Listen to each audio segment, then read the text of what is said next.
السلام عليكم، مرحبا بكم جميعا. اليوم عندنا وصفة ليبية تقليدية وهي القلاية. ان شاء الله تجربوها وتعجبكم. قبل ما نبدأ الفيديو ما تنسوش دعمي ودعم القناة بلايك وشير، واللي اول مرة يشوفني اسم القناة مطبخ رسيس يشترك في القناة ويفعل الجرس. المكونات عندي لحم مقطعينه مكعبات وبالشكل هذا.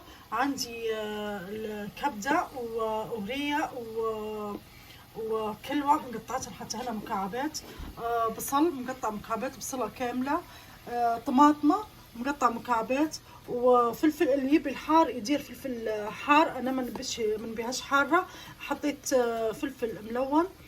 البهارات حسب انتم رغبتكم، فلفل اسود، ملح، بهارات مشكلة وزنجبيل بودرة. توا عندي حطيت الطنجرة، حطيت فيها زيت. نحط اللحم الأول علشان اللحم هو اللي يطول في التطييب، نخليه نطلع المية نتاعها، ما نحطش عليه ولا حاجة ونغطي.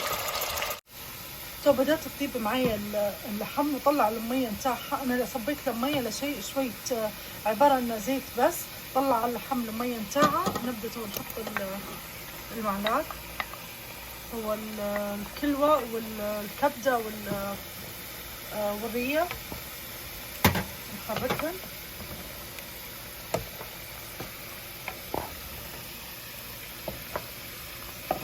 نخليهم شوية وبعدها نبدأ نحط الخضراء نغطيها.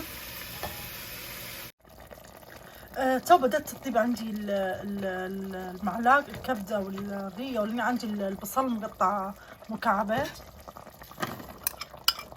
نحط البصل، نحط الفلفل.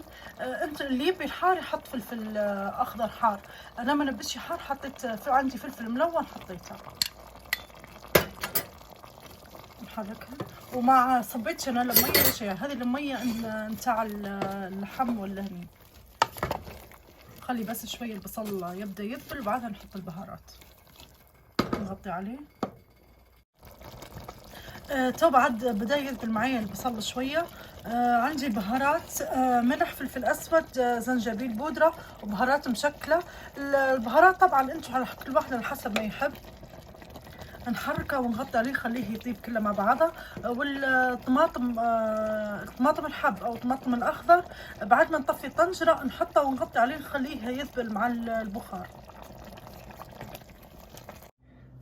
وهذا شكل النهائي بعد ما طابت وصبيناها. بالصحه والعافيه.